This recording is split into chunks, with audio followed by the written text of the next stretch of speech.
U.S. has finally unveiled the administration's so-called strategy for Africa. But many say that not only is it short on substance, but it's more about China and Russia than about Africa. What is the U.S.'s real African agenda? And after Australia said it would recognize West Jerusalem as Israel's capital, what are the likely ramifications of such an announcement? Welcome to The Point, an opinion show coming to you from Beijing. I'm Liu Xin.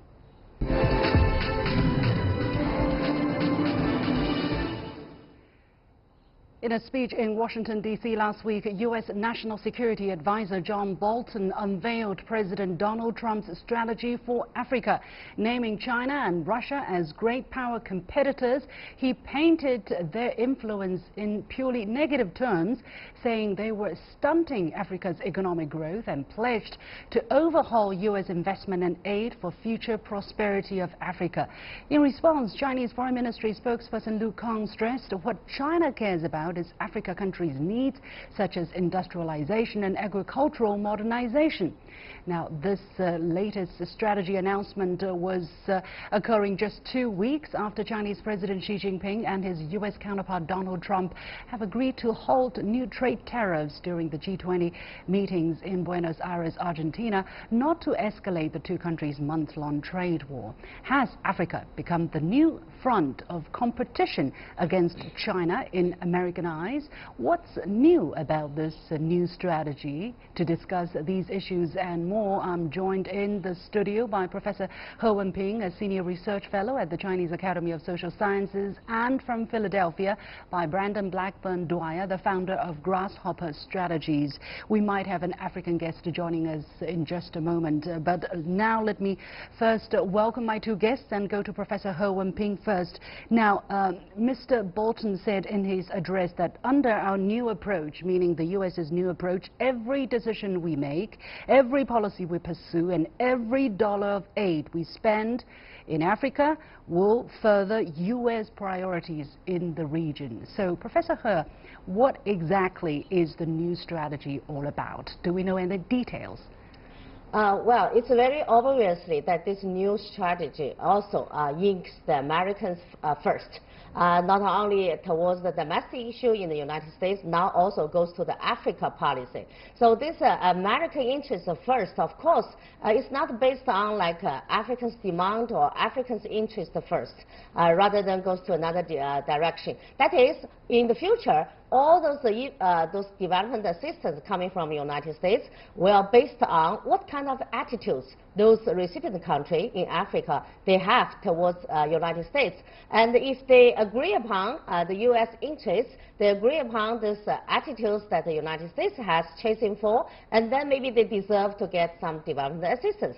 Otherwise, they will not get any of those development assistance. So this is very clear. And secondly, they also mentioned the U.S. will further strengthen the economic ties with Africa. Even mentioned this new strategy will be labeled as a name called Proper Africa. So Proper Africa. So sounds very nice, but it's not followed with any accurate like how much money like the U.S. would like to inject it in this initiative, and what kind of area like infrastructure or industrialization, because like when we comparison with China's those Africa those engagement, we will see like industrial infrastructure, all of that. So I think this is number two they mentioned. Number three, that mentioned they will cut some U.S. military, those troops based in Africa. Say maybe in the coming 3 years, they will cut at least like 10%. Because in the previous Obama administration, increasing those U.S. soldiers has been boots in Africa continent. So that's also against the Trump's wishes. He thinks it costs a lot of money from the United States. Okay. Let me go to Brandon in the United States. So, Brandon, some of these new aid strategy or new strategy on so-called strategy on U.S.'s military presence and U.S.'s comparative influence in Africa against China and Russia. So behind these so-called details, what are you seeing as to the future direction or philosophy of President Trump's engagement in Africa? What will it be? Well, this speech combined two philosophies. One is neoconservative approaches to the world, which John Bolton has been an advocate for since the 1990s. He was a major presence in the George W. Bush administration as the temporary appointment to the UN ambassador position, and he advocated this realpolitik, an almost return to the Cold War type approach that he has typified by calling it the competing great powers of Russia and China. He's been able to wed that concept, which I think is a very dangerous zero-sum concept, with Trump's nationalistic, jingoistic, America first statements like, we will withhold funding from any country that routinely votes against us in international forums. John Bolton has created a dangerous policy predicated on countries serving the United States' interests, not just as a commercial partner, but also politically around the world, and cast all future engagement in Africa, at least under the Trump administration, under the prism of, does it benefit us or does it benefit Russia and China? No discussion about benefiting Africa, no discussion about benefiting broader markets or actual human rights outside of very minimal lip service. Yeah, it's also very interesting that Mr. Bolton has made it very clear to African countries that now or in the future they're going to be faced with a choice whether you side with China and Russia. I don't know why, by the way, many people either, why China and Russia are being, put together under one term in terms of Africa. So in the future, African countries will have to choose whether you're siding with China and Africa or you're siding with the United States. Why are they put in such a zero-sum dilemma, let's say, Professor He? Yes, this is very unfortunately this kind of tone. It reminds us about what's happening in the Cold War era in Africa. By that time, through the Union, the United States are competing for the influence in Africa, and then Africa just like a grassroots, they suffered when the two elephants are fighting in that continent. Actually, we don't want to see that kind of thing happening. So this time around, when we see this kind of tone coming from the Mr. Bolton, saying the United States will use this kind of thing, like to counter China and Russia's influence in Africa, and even make this as a standard for those African countries to choose. I think this is exactly very, 100% this kind of zero-sum game, this kind of Cold War mentality. I don't think it will get any positive response coming from African countries. Of course, China also against this kind of mentality. We don't want to see this Cold War things happening in Africa. We welcome all other countries have a very good cooperation with Africa. This is very open attitude. But we don't welcome this kind of Cold War mentality. I don't think this will do any beneficial for Africans' economic development, and also there, trying to becoming a very strong this kind of player in the international stage. Okay, let's get some reaction from our African counterparts, and I'm joined on the line by Professor Macharia Munene, who is Professor of International Relations at United States International University, joining us from Nairobi. Professor Munene, thank you very much for joining us. Now, please give us your first reaction upon hearing the idea or the philosophy of President Trump's so-called New Africa strategy. What strikes you the most? Well, it is a catch-up game. What John Bolton did is it is a catch-up game.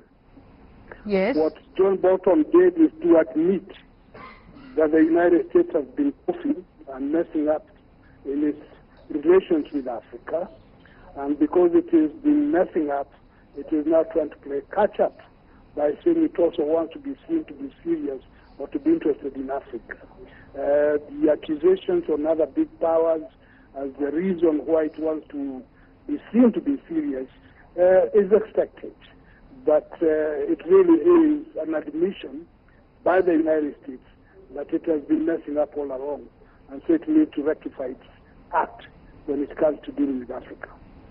How How do African people perceive, I don't know whether you talk to any other people in Africa, how do the people that you have talked to, or what you have read on the local press, for instance, how do they perceive this strategy? Because there are some people who are saying, look, now that the United States want to compete with China and Africa, this is an opportunity for African country to, you know, get a better result out of this. We can get better deals from the United States. Do you think that is a possibility, given this kind of Cold War mentality or hardline confrontation between great powers, and China doesn't want that, but the United States is putting China and Russia in that position?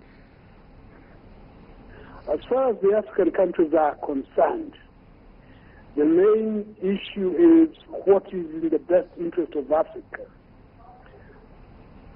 And if the best interest of Africa require that the African countries deal with China and deal with the United States and deal with Russia in the best interests of the countries, then the African countries will do that.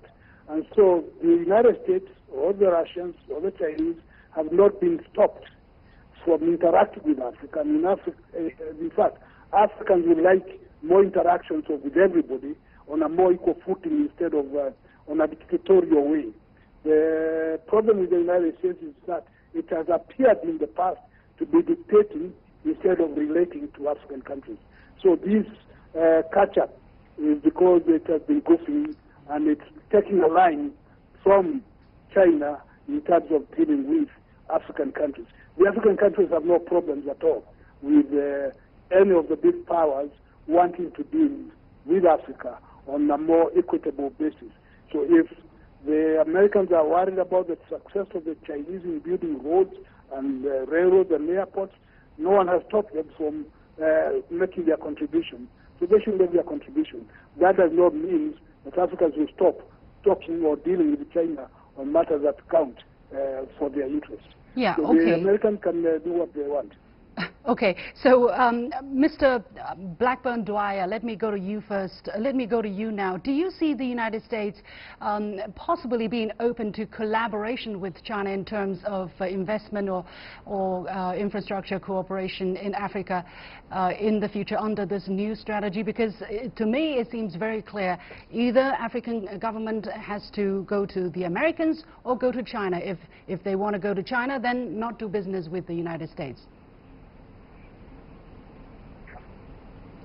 On a bigger picture, I have to agree with you. I think that John Bolton has set up a world where it is us or them. It is choose to cooperate with the United States or choose to cooperate with China or Russia. I think that on the ground we will see still some cooperation. I think that agencies on the ground, actors on the ground, and even some smaller bilateral agreements will inherently include forced cooperation between all parties, just because there will be people that will say, look, there's no better or no other way to get this done. But on a bigger picture, what John Bolton is outlining here is a strategy and an approach that he is trying to define the 21st century the same way that the 20th century was defined by the Cold War. He wants to define the world as great powers competing rather than great powers taking responsibility and helping the world. That's where we're going to see negative implications for the people of Africa, China, the United States, and the world. Professor He, the United States had African strategy, but so far, how successful has that been? And now that the Trump administration is making this turn, talking about putting U.S. priorities in the region and forcing African countries to choose sides, but although still providing financial aid and financial investment, how effective is American strategy going to be for Africa and for U.S.'s interest in Africa? Well, this strategy clearly, I don't see it will generate good results because this American first principle, I think, will guide the U.S. African parties to nowhere because Africa now has its own wisdom, have its own strategy, engage with any other outside those players. Even though when I travel to Africa, I have engaged with a lot of workshops, African scholars, African NGOs that are talking about how to develop African strategy, engage with emerging powers, engage with China, with India, with any other players. So it's not a time like in the colonized time, saying any other, those, no matter you're big or small or superpower, you can play around like this game, like with Africans, saying you set a benchmark, you set a standard, and then ask others to choose sides. That's not the time anymore. And he's not just going to ask Africans to choose sides, they're also putting conditions. For instance, if you want certain results, you have to do certain reform, which has been the case with other multilateral investors or aid agencies, which have yielded not so great results so far, whereas China's commitment in Africa has been defined by the 5 never, right? China has said we're not going to put self-interest or political strings or interfere in African countries' domestic affairs. So it seems to be totally different psychologies or strategies and philosophies here. Anyway, we have to leave it there. No time for more discussion, but we'll keep close watch on the situation. Many thanks to my 3 guests, Mr. Macharia Munene, Professor of International Relations at United States International University, Professor He Wenping, a Senior Research Fellow at the Chinese Academy of Social Sciences, and Brandon Blackburn-Dwyer, the founder of Grasshopper Strategies. You have been watching The Point with me, Liu Xin. When we come back after a short break, Australia has announced it is formally recognizing West Jerusalem as Israel's capital. What's behind the announcement, and what is likely to be the political fallout from such a move? Stay with me. Australia's Prime Minister Scott Morrison has confirmed that his government will formally recognize West Jerusalem as Israel's capital, the second major country to do so after the United States. However, he also said Australia won't carry out the move until a peace settlement is reached between Israel and the Palestinians.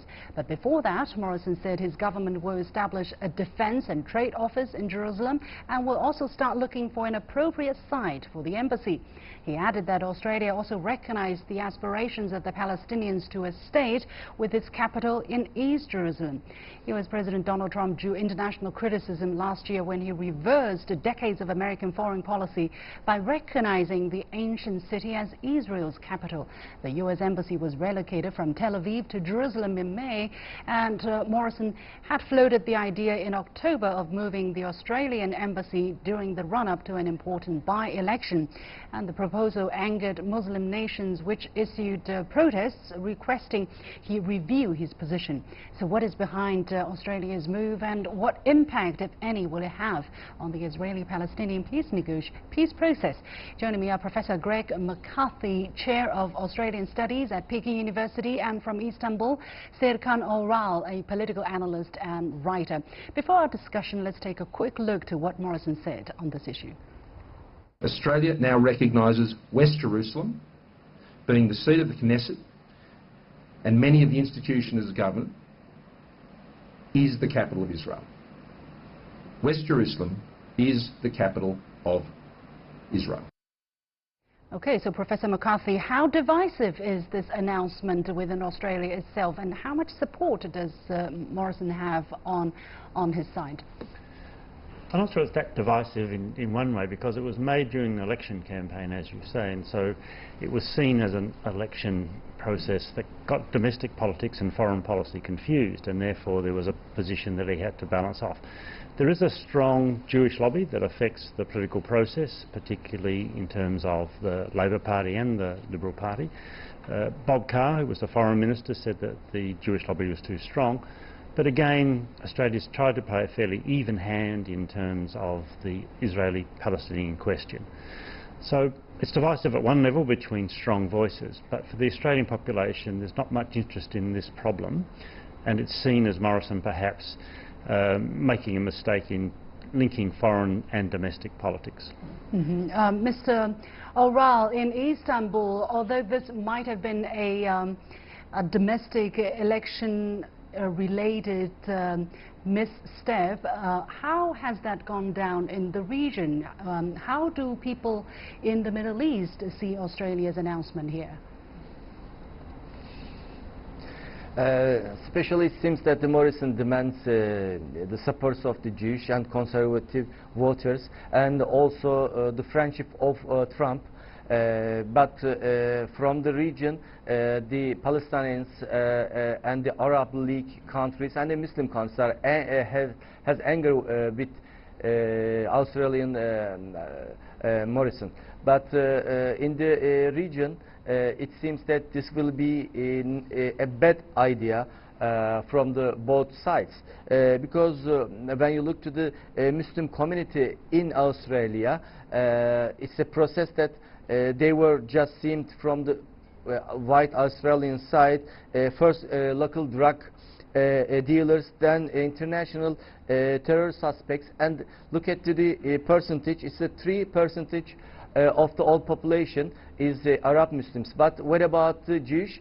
Jewish are just 0.4% of the Australians, and but fifth of the seventh wealthiest people in Australia are Jewish. It's all about the money, and the Palestinian and the Middle East countries and Muslims are thinking about this. Okay.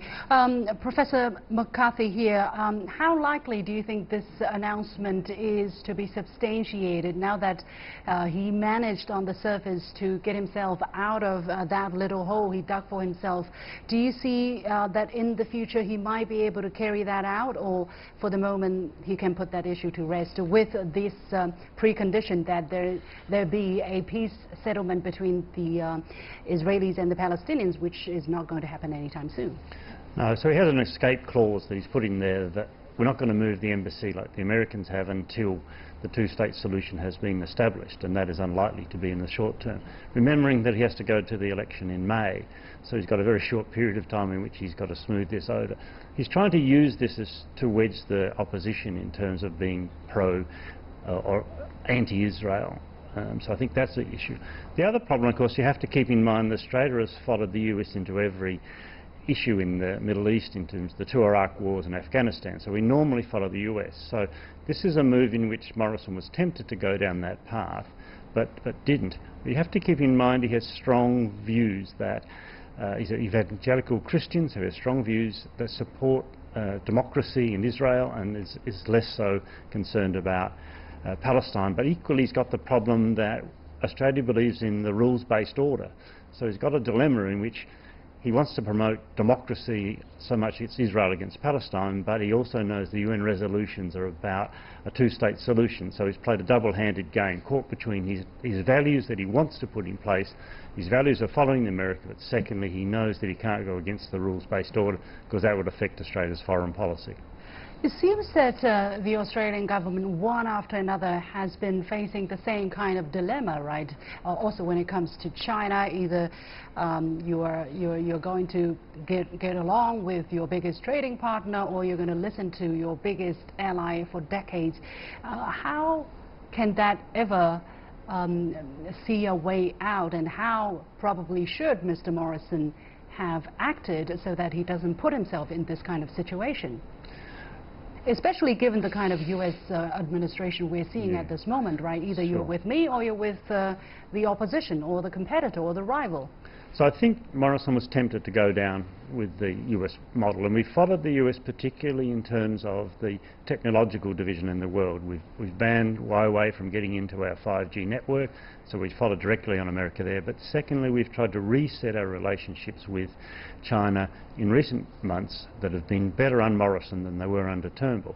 So we've tried to do this even-handed game of, all right, we're slightly sliding in the Cold War with America in terms of technology, but we want to keep our trade relationships with China open. And same with the Middle East. We have temptations to sort of say we want to support Israel, but we know if we go too far down that path, then it has disadvantages. And that was made clear to Morrison when both Wadako, the Indonesian leader, and Mahathir from Malaysia said, if you go down this path, it has the danger of increasing terrorism, and it escalates opposition to Australia. So he's caught between wanting to go down the American path, but realising, one, it goes against the rules-based order, two, it has counterproductive elements regarded to by our biggest trading partners, but also by Indonesia and Malaysia. Sure. Mr. O'Rourke, again, in the Middle East, how are Australian image or Australian people being seen at this moment? Are there any changes on the mind of Arab people or the Palestinians on the image of Australia or Australian people, or any potential danger to these people? It seems that Australia leader and also the Paraguay and Guatemala leaders have personal connections to the Jewish state. The Arab countries, Muslim countries, also the EU countries, you know, Trump's UN resolution, they're all condemning this decision. So the Arabic and the Muslim countries, there will be a bill for Morrison, starting with Malaysia, Indonesia. You know, there is a big anger, and by the other side, the things that things should change. For example, there will be a meet with economical boycott to Australia, and also taking the ambassadors from Australia out. So it will be more clear on the road to this decision. Mm-hmm. Finally, Mr. McCarthy, if you were in a position to give any advice to the Morrison government, which has just been in office for a very short period of time, potentially a very rocky road ahead, now that, you know, Australia-China relations has momentarily improved, what would be your advice to Mr. Morrison? I think Mr. Morrison probably won't be there after May, so that's one of the issues. But I think for Mr. Morrison, for any future incoming Australian leader, I think there is going to be a concern that we're going to have to step back and trying to work our way through what is clearly growing to be a Cold War. And that's a technological Cold War that would be disadvantageous to Australia. So I think Australia's got to reset and try and be neutral in this process and not keep going down the path of following America, as we attempted to do with the Israeli question. So my advice would be we have to find our own foreign policy for the first time in a long time. Okay, thank you very much, Professor Greg McCarthy, Chair of Australian Studies at Peking University, and from Istanbul, Serkan Oral, a political analyst and writer. And that's it for this edition of The Point with me, Liu Xin. As always, you can follow me on Facebook and Twitter using the handle The Point with LX. Download the application called CGTN to watch the show on your mobile devices, or go to YouTube and look for CGTN The Point. Thanks for watching. You've got The Point.